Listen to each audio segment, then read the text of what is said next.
तो स्वागत है दोस्तों आप सभी का मेरे चैनल पे। और आज न्यूट्रिशन बेसिक सीरीज़ का 6th एपिसोड होने वाला है, जहां मैं टाइप्स ऑफ डाइट की बात करूंगा कि कौन सी डाइट फॉलो करना ज़्यादा बेटर है आप लोगों के लिए, अपनी हेल्थ को सही रखने के लिए, हेल्दी रहने के लिए एक लॉन्ग टर्म में सबसे बेस्ट डाइट क्या रहती है। तो अब चलिए ज़रा वीडियो को शुरू करते हैं। तो दोस्तों बहुत तरीके की हम लोगों ने डाइट सुनी है सोशल मीडिया पे या कहीं और से कि भाई ये वाली डाइट बेस्ट है। ये इतने भी टाइप्स ऑफ डाइट है बेसिकली बनी है आपके एक गोल को अचीव करने के लिए, शॉर्ट टर्म गोल्स के लिए। बट असल में लॉन्ग टर्म पे कोई इतना ध्यान नहीं देता अपनी हेल्थ पे कि वो क्या होता है। अब जितनी भी डाइट्स है ना, ये कोई बहुत तरीके की खास तरीके की डाइट नहीं है। जैसे कि अब तक मैं आपको सभी वीडियोस में बता चुका हूँ, तीनों मैक्रो न्यूट्रिएंट्स के बारे में, माइक्रो न्यूट्रिएंट्स के बारे में। क्या है असल में उन्हीं में एडजस्टमेंट की जाती है। जैसे कि कीटो की बात करूँ तो उसमें क्या किया जाता है, कार्बोहाइड्रेट को 4 से 5% कर दिया जाता है और फैट्स को 60 से 70-80% तक रखते हैं और प्रोटीन को मिड में।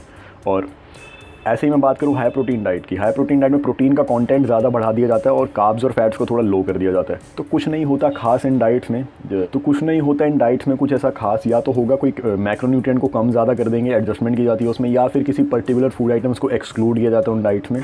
जैसे ग्लूटेन फ्री जो है वो उन बंदों के लिए, तो सीलिएक डिजीज़ है जिनको, यानी कि जो ग्लूटेन को डाइजेस्ट नहीं कर पाते हैं, वो डाइट उनके लिए। बट उसमें भी वेट लॉस का पंगा घुसेड़ दिया जाता है। ये भी हर बेसिक चीज़ फॉलो, जो भी अब तक मैंने तुम्हें स्टार्टिंग के 5 एपिसोड में बताया ना, ये डाइट सब कुछ वैसा ही फॉलो करती है। जैसे कि बात करूँ कीटो कहते हैं वेट लॉस के लिए बेस्ट है, बट ऐसा कुछ नहीं है, वो कैलोरी डेफिसिट ही फॉलो कर रही है। ठीक है, माना तुम्हारा मैक्रोन्यूट्रिएंट्स के रेशियो पूरे उलट पुलट कर दिए उन लोगों ने, but calorie deficit he create करना पड़ रहा है ताकि वेट लॉस हो सके, फैट लॉस हो सके। और तो मैंने पिछले एपिसोड में बताया था कि कैसे बॉडी फैट को बर्न करती है, फैट को यूज़ करती है एनर्जी के लिए। और ऐसे ही बात करूँ हाई प्रोटीन डाइट की, तो ये बेसिकली उसी के लिए, आपको नाम से पता लग रहा है, मसल को बिल्ड करने के लिए। और प्रोटीन की ज़्यादा रिक्वायरमेंट होती है, इसलिए प्रोटीन का अमाउंट बढ़ा दिया जाता है। ये होता है कि कैसे वो लोग मैक्रोन्यूट्रिएंट्स के साथ थोड़ा एडजस्टमेंट करते हैं, थोड़ा उसे मैनिपुलेट करते हैं, कुछ एक्सपेरिमेंट्स टाइप करते हैं, तो ऐसे टाइप ऑफ डाइट बन जाती है। ऐसे ही इंटरमीडिएट फास्टिंग है जो वेट लॉस के लिए जानी जाती है, बट इंटरमीडिएट फास्टिंग में भी कैलोरी डेफिसिट फॉलो हो रहा है। कैसे वो मैं आप लोगों को बताता हूँ। जैसे कि जब तुम्हारे लिए इंटरमीडिएट फास्टिंग में होता है कि लिमिटेड टाइम विंडो हो जाती है जिसमें आपको फूड इनटेक करना है अपना। अब लिमिटेड टाइम विंडो है तो आप उतना नहीं खा पाते जितना आप नॉर्मली खाते हो, और अपने आप एक कैलोरी डेफिसिट क्रिएट हो जाता है। ठीक है, जैसे कि मैं आप लोगों को बोलूँ कि भाई एक टाइम में 3 दिन का खाना खा ले, तो ऑब्वियसली आप नहीं खा पाएंगे, आप उतना ही खा पाएंगे जितना आप एक टाइम पे खा सकते हैं, जितनी आपकी लिमिट है।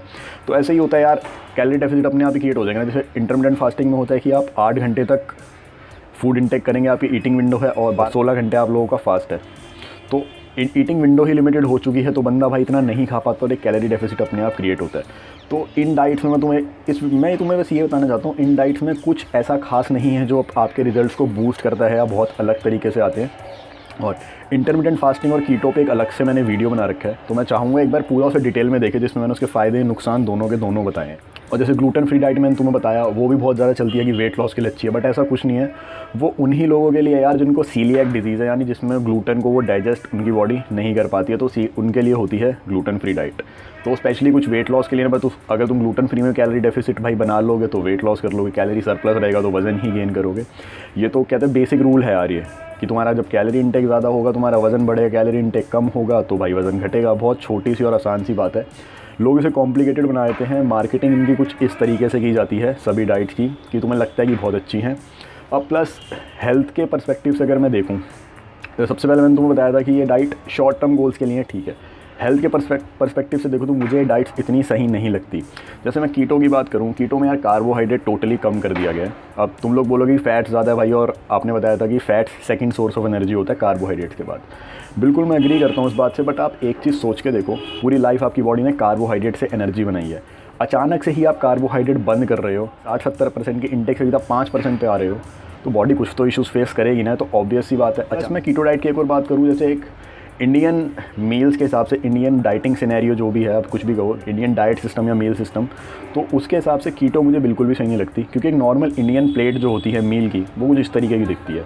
रोटी और चावल हमारा मेन कार्बोहाइड्रेट सोर्स है, समझ लो आपको ये दोनों ही हटाने हैं। अब आप क्या खाओगे, आपकी थाली में बचा गया, आपकी प्लेट में क्या बचा, कुछ नहीं बचा, फिर आपके घर पर जो बन रहा है आपको उससे अलग ही बना के खा रहे हो, तो कुछ ना कुछ तो तुम्हारी फैमिली वाले ही बोलेंगे ना। तो इंडियन सिनेरियो में डाइट बिल्कुल फिट नहीं बैठती। अगर तुम सोच रहे हो कि बहुत खास है वेट लॉस के लिए, आप सेलिब्रिटीज़ को करते हुए देखते हो कि भाई फलाना सेलिब्रिटी कर रहा है हाई प्रोटीन डाइट, तो वो लोग भी शॉर्ट टर्म के लिए करते हैं यार। कोई बॉलीवुड एक्टर है और हॉलीवुड एक्टर है, वो भी यार जब उसकी मूवी आएगी वो और उसका कोई शर्टलेस सीन है, तो वो उस टाइम एक हाई प्रोटीन डाइट फॉलो करेगा, जो कि परमानेंटली वो फॉलो नहीं करता। और हम लोगों को लगता है कि वो लोग परमानेंटली फॉलो करते हैं। अब उनको करने का फ़ायदा भी है। मैं तुम्हें एक चीज़ बताता हूँ, भाई उन्हें पता है वो डाइट फॉलो करके उनकी बॉडी अच्छी होनी है और उन्हें करोड़ों रुपए मिलना उस चीज़ का, शर्ट उतारने का। हम लोगों को कुछ नहीं मिलना इन चीज़ों से।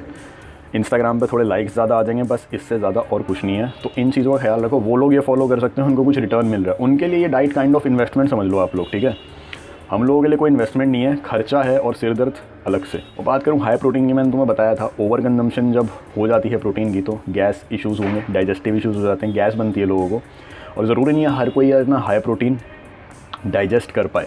बस जैसा कि मैंने तुम्हें बताया, हर मैक्रो कोई भी चीज़ हो यार, अगर ज़रूरत से ज़्यादा कम होती है तो भी नुकसान होते हैं, ज़रूरत से ज़्यादा भी हो जाए तो भी उसके नुकसान। लो फैट डाइट जो होगी उसमें फैट्स आपने ज़रूरत से ज़्यादा कम कर दिए, उसके भी नुकसान होंगे। जैसे कि हार्ट हेल्थ को मेंटेन करने के फ़ायदे होते हैं और भी कई तरीके के होते हैं। आप वही कम कर रहे हो यार तो नुकसान तो होंगे ना। प्लस आप जो भी फूड आइटम खा रहे हो उसमें माइक्रो न्यूट्रिएंट्स जो भी होंगे, विटामिन एंड मिनरल्स, वो भी आप एक तरीके से कम कर रहे हो। तो आपकी इम्यूनिटी, आपकी बोन्स, आपकी जितनी आपकी स्किन हेल्थ, ये सब की सब यार इनमें नुकसान होगा। और एक हेल्दी बॉडी के लिए, एक हेल्दी शरीर के लिए ये सब चीज़ें सही नहीं है। तो अब तक मैंने तुमको बताया यार टाइप्स ऑफ डाइट के नुकसान क्या हैं, इनको लॉन्ग टर्म नहीं है, इन्हें फॉलो नहीं कर सकते हेल्थ के पर्सपेक्टिव से। तो फिर कौन सी ऐसी डाइट है जिसे फॉलो करना सही है, चाहे आप वेट लॉस करना चाहते हैं, वज़न बढ़ाना चाहते हैं, मसल को गेन करना चाहते हैं। तो सबसे बेस्ट डाइट है बैलेंस डाइट। और बैलेंस डाइट के बारे में मैंने लास्ट वीडियो में बताया था, जहाँ पे मैंने तुम्हें परसेंटेजेस बताई थी मैक्रोन्यूट्रिएंट्स की कि क्या होना चाहिए, कार्बोहाइड्रेट, प्रोटीन एंड फैट्स की। परफेक्ट डाइट इसलिए है क्योंकि आपके शरीर को हेल्दी रहने के लिए एनर्जी चाहिए, ठीक है। आपके शरीर को ग्रो भी करना है, डैमेज सेल्स को रिपेयर करना है, साथ के साथ हार्ट हेल्थ भी सही रखनी है, आपका ब्लड फ्लो अच्छा रहना चाहिए ताकि आपका शरीर ढंग से काम करे। इसलिए बैलेंस डाइट सबसे सही रहती है। अब आप लोग बोलोगे कि भाई वेट लॉस वगैरह करना है तो हम क्या करें। भाई तुम्हें बताया था कैलोरी डेफिसिट होता है, तुम बैलेंस डाइट में कैलोरी डेफिसिट क्रिएट कर लो, ठीक, तुम्हारा वजन तब भी कम होगा। क्यों तुम कीटो पे इतना अलग से कर रहे हो, खामगा इतने इश्यूज़ फेस कर रहे हो, अपनी बॉडी को भी खामगा पनिशमेंट दे रहे हो। मैं इसलिए इन डाइट्स पे इतना ज़्यादा खर्चा करते हो, महंगे फूड आइटम्स खरीदोगे, टोटली डाइट चेंज कर देते हो, सोचते हो वेट लॉस होगा। जब कैलोरी डेफिसिट मेन मैटर करता है तो बैलेंस डाइट में क्रिएट कर लो ना, तो ना तुम्हारे घर वाले कुछ कहेंगे। ऑब्वियसली इंडियन घर में यार ये सब चीज़ें देखी जाती हैं, तो हम लोग उस हिसाब से चलना पड़ता है यार, ताकि जो घर में बन रहा है उसी में हमारा नीड्स पूरी हो जाए, ताकि फालतू का कोई खर्चा ना करना पड़े, ना एफर्ट डालना पड़े इतना। तुम्हें मसल गेन भी करना है यार तो इतनी हाई प्रोटीन डाइट भी फॉलो मत करो, अपनी प्रोटीन रिक्वायरमेंट के हिसाब से थोड़ा थोड़ा प्रोटीन बनाओ। अगर तुमने मेरा फुल डे ऑफ ईटिंग का वीडियो देखा है तो उसमें तुमने मुझे देखा मैं कोई स्पेशल डाइट ही फॉलो नहीं करता यार। नॉर्मल बैलेंस मील है, इंडियन मील्स है, बस एक हाई प्रोटीन फूड ऐड कर देता हूँ ताकि मेरी प्रोटीन इंटेक आराम से पूरी हो जाए।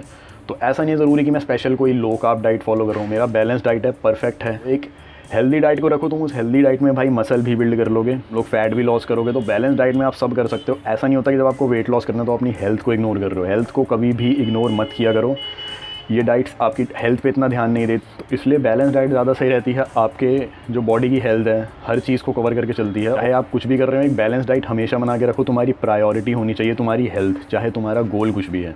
क्योंकि नो मैटर वट आपका गोल क्या है, चाहे आप वज़न बढ़ाना चाहते हैं, घटाना चाहते हैं, कैलोरीज़ का ही खेल है यार। और बैलेंस डाइट ऐसी है जहाँ पे कैलोरीज़ हर जगह से बराबर अमाउंट में आते हैं, जितनी शरीर को ज़रूरत है उतने ही अमाउंट में तुम्हें मिल। तो दोस्तों ये था आज का वीडियो। आई होप इस वीडियो से आप लोगों को कुछ सीखने को मिला होगा। अगर आप लोगों को ये वीडियो अच्छा लगा तो प्लीज़ इसे लाइक करें और शेयर करें ज़्यादा से ज़्यादा।